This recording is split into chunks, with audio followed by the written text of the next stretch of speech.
Hi there, I'm Jules, and I truly hope that by now you already know me as your friend. And I'm so excited to have you here with me and to spend this time with you. And if this is the first time that you've clicked play on the Jules for Jesus podcast, I want to say to you, you are so welcome here. This is a space where we talk about how to apply Christianity and the Bible in our real lives today, where ancient Bible stories come alive, and where we discover what God's word means for us in our everyday challenges. And that's why I love these conversations that we're having, because they remind us that every single one of us is living out a story. Part of that story we get to choose. Other parts are perhaps shaped by what others do to us. And then there are the unexpected challenges, those moments we never asked for, that test us by how we respond when life knocks us flat. But whatever the mix, our story leaves a mark. And when you start to notice those marks in your own life and in the lives of people around you, you begin to see the patterns. Maybe you've known someone who, after disappointment, simply gave up. Maybe that person is you. Maybe you've seen someone build their whole identity on beauty or status, only to find it doesn't last. Can you identify? And then maybe you've met someone else. Someone who, despite rejection and pain, keeps standing, keeps pressing forward, keeps living with purpose. Or perhaps this person is you. And I'm going to pause here and honor someone who's living an example of that third kind of person. Bukola Ogantala, the host of the podcast Beyond the Pattern, Life and Leadership Unlocked, and my dear friend from the US. Her story is one of resilience, reinvention, and faith. Bukola grew up in a broken home. Her mother remarried and then later on sadly passed away from cancer, leaving Bukola homeless and parentless at only 12 years old, completely alone. Over the years, 6 different families took her in. Yet, despite hardship and constant change, she kept pushing forward, making bold moves, building a track record of leadership, and choosing growth over despair. Bukola has said something so powerful. Reinvention is always possible, but it requires intention and choice. You can decide tomorrow to do something different. That's raw faith in action. She may have lost her voice in her early years, as she said, but she found it again. And she's not ashamed of her story because she knows it shaped the woman she's become. And now she has stepped into her purpose to shape the lives of others. Bukola, if you're listening, I want you to know this. In the framework of today's episode, you are the perfect example of the strategic Tamar, the one who rises from the ashes, who doesn't let loss or hardship define the ending, but instead boldly chooses resilience and purpose. And I commend you for that, my beautiful friend. To all of you, go and give her podcast a listen, Beyond the Pattern, Life and Leadership Unlocked, which you will find on Spotify, YouTube, and Apple Podcasts. I promise you that you will be inspired just as I've been. And that brings me to where we are headed today. In the Bible, there are 3 women named Tamar, and each of their stories reveals a different way of responding to life's challenges. And I'd like to call 2 of them the easy way out Tamar, and the other one the strategic Tamar. So stay with me. See which Tamar you can find yourself relating to, and let's explore together how we can reclaim our authentic selves and the purposes God has for us here on earth. You're listening to the Jules for Jesus podcast. I'm Jules, and this space is all about bringing faith into the beauty and the battles of real life. Whether you're walking through heartbreak, financial stress, rejection, or just feeling lost, I want you to know that you're not alone. I've been there too. This podcast is about honest conversations, real encouragement, and creating a community that seeks God together. My hope is that through my story, Jesus touches yours. So let's pause. Let's invite Jesus into this moment and take the next step forward together. This is Jules. Welcome to a safe space where you can come as you are. No judgment, just truth, grace, and Jesus. So let's kick off with Tamar number 1. She was the daughter of King David and the sister of Absalom, and we find her story in 2 Samuel 13. Her half-brother Amnon, same father, different mother, fell in love with her. Tamar's mother was Maacah, a princess. Tamar had royal blood from both sides. Her father was a king, her mother was a princess. Amnon became so obsessed with Tamar that he became physically ill. She was just a young girl at the time, probably about 15, and in that day and age, ready for marriage. With the advice of his cunning friend Jonadab, Amnon devised a plan. He pretended to be sick so that Tamar would come and prepare food for him. When no one else was around, he forced himself on her, and Tamar pleaded with him to take her as his wife instead, but Amnon didn't listen.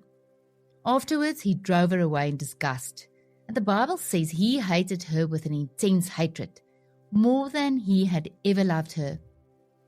And then we read these heartbreaking words. Tamar put ashes on her head, tore the ornate robe she was wearing, put her hands on her head and went away, weeping aloud as she went. And she lived in her brother Absalom's house, a desolate woman. So what do we know about Tamar number 1? She was about 15 years old, a girl of marriageable age, beautiful in appearance, David's only daughter, a descendant of kings on both sides, so she was fully royal, and yet she died a desolate woman, from royal to desolate. From the heartbreaking story of Tamar number 1, let's move on to Tamar number 2, her niece, the daughter of Absalom. In 2 Samuel 14, we learn that Absalom had 3 sons and a daughter, Tamar. She was a beautiful woman. And that's actually all that the Bible tells us about her. She too had royal blood, granddaughter of King David, grandmother a princess, father a prince. But apart from her beauty, we know absolutely nothing of her legacy. From royal to nothing noteworthy. Now let's meet Tamar number 3, found in Genesis 38. Her story is different, but it holds powerful lessons about strategy, courage, and God's plan. Tamar was the wife of Judah's son. Judah, by the way, was the 4th son of Jacob and the patriarch of the tribe of Judah, from which the Davidic monarchy and eventually Jesus descended. Was wicked in the eyes of the Lord, and he died. And according to custom, Tamar was then to marry his brother Onan to ensure offspring for her husband's line. Onan refused, and he too died. Judah then told Tamar to wait for his youngest son, Shelah, but he never kept his promise to her.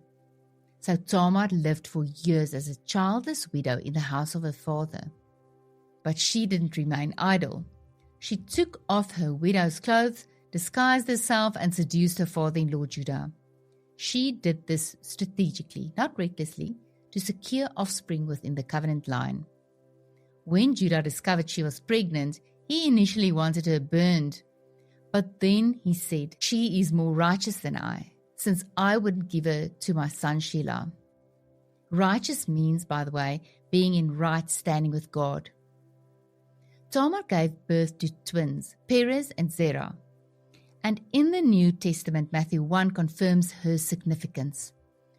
It reads, Abraham was the father of Isaac, Isaac the father of Jacob, Jacob the father of Judah and his brothers, Judah the father of Perez and Zerah, whose mother was Tamar. From ordinary women to named in the bloodline of Jesus to the ultimate royalty. So we've just looked at 3 very different women with the same name and 3 very different outcomes. And you know what? This isn't just a Bible story from thousands of years ago. These patterns are still showing up today. Think back to Bakala's story I shared earlier. Like Tamar number 3, she could have chosen despair. She could have stayed silent, stuck or bitter. But instead, she made intentional strategic choices that set her on a path of resilience and purpose. That's what it looks like when someone chooses to stand up in the ashes and keep going. That's raw faith in action. So, let me ask you, which Tamar are you? Tamar number 1, she had everything, royal blood, beauty, dignity, but after trauma, gave up. And although I'm certainly not disregarding her immense trauma and hardship by any means, this for me is the easy way out, Tamar. Tamar number 2, she had beauty, status, royal blood, but left nothing of eternal value.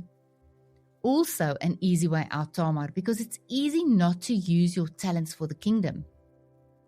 Tamar number 3 had no power, she faced injustice, and yet she rose up strategically, becoming part of Jesus' bloodline. That for me is the strategic Tamar. We are all children of the King. We are royally born through Jesus. How do you want to show up in life today? As someone who couldn't handle the pain, gave up and died a desolate person with ash on the head? As someone who looked good, had status or wealth, but left nothing of eternal value? Or as someone who, despite hardship, loss, shame or mistakes, stood up and made an eternal impact like the strategic Tamar? So think about today and tomorrow. Will it just be another day to bury your talents, sit in ashes, or chase only status and beauty? Or will it be one more day to use strategically, to build the kingdom, to testify of God's grace, to show that even in hardship you rise? Pause, reflect, and if you make a decision to live strategically for the kingdom, you may want to ask, but what does that look like in real life? It can look like this. If you get into an Uber, talk to the driver about Jesus. And if the chance doesn't arise, simply get their name, sit behind them, stretch out your hand and pray, in the spirit or in your heart. When you spend a Friday evening, like 2 of my dear friends do, caring for orphan babies overnight, pray as you put them to bed, bless them, call down God's Spirit over their lives. You may never see the outcome, but those prayers save souls. If someone asks you for a Bible in their home language, go and find that Bible and buy it, even if it costs you your last bit of money for the month. And when you're lying on your bed, discouraged and doom scrolling, like me earlier this evening, choose to get up and take a step forward. It may feel small, but that step is a bold declaration of light against the darkness. And let me ask you this. What are you keeping yourself busy with? Are you gossiping? Are you stuck in bitterness because of what someone did to you? Constantly worrying, chasing more money just for yourself? Or are you busy with God's work here on earth? Are you busy spreading the gospel? Shift your focus. Or like Bukola says, shift your pattern. Repurpose your content. Recycle your pain into something useful for the kingdom of God. So as you reflect on the 3 Tamars, I want you to carry this with you. You are not powerless. Your story is still being written. Like Bukola reminded us, you can decide tomorrow to do something different. You can rise up, shift the narrative, choose your dominant storyline, and live strategically for God's kingdom. I want to close with the words of a gospel song that for me embodies living strategically for God's kingdom. It's called One More Day by Sons of Sunday. Go and give it a listen. It's an awesome song. It goes like this. I'm a sinner, grace is still healing. I'm a story, time is revealing. I'm all of these things, but mostly I'm thankful. I'm a fighter caught in a struggle, a survivor rising above it. I'm all of these things, but mostly I'm thankful. Because you gave me one more day to say I love you. You have brought me all this way to testify your grace. We've reached the end of today's episode, and I want to thank you so much for spending this time with me on Jules for Jesus. My hope is that you're walking away reminded that how we respond to life's challenges, whether we give up, chase only status, or rise strategically, can leave a mark far beyond ourselves. Until next time, take good care of yourself. Keep standing strong in God's guidance and trust that He's shaping your story for a purpose as part of His eternal plan. This is Jules. You are not alone, and I can't wait for us to spend time together with Jesus when you hit play on the next episode.